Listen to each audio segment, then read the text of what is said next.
Dottori, un potastro a mio marito. Chi è suo marito? Come chi è mio marito? Che chiedo che operare a Bologna e in avanti si scudare un tesoro.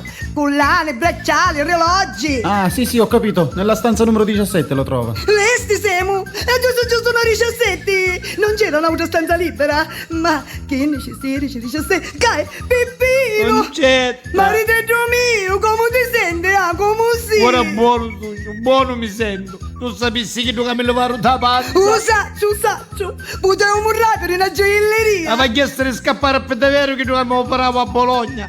Invece un dottore che mi operò stamattina è uno specialista mondiale, sai? Si vedi magari una faccia quando è simpatico, magari un nome capotta, dottor Bellassai. Ora che c'entra che è simpatico? È bravo. Bravo e simpatico. Troppo buono, va. Tu capì? Da fare conoscere magari un mondo di malattia. Piuttosto, Peppino, sai che stai a dire? Non mi sta parendo tanto buono una faccia. Che quale? Buono sogno. C'hai l'occhio neri. Certo, calendolo solo come mi può vedere lo scuro. E che ti buttaste sto cellulare? Io, no, E allora sto telefonino che sta suonando di cui è? Io non ho. io manco. Ma che ci saranno i fantasmi? Intanto tu non mi sta piacendo in sta faccia. Oh, e che c'è, tuo piccio? Stai detto che mi sento buono. E poi l'operazione riusciva benissimo. A me mi pare che hanno fatto un ottimo miglioramento. Ma che vuoi? Ancora sogno in convalescenza. A me mi pare che si no battere.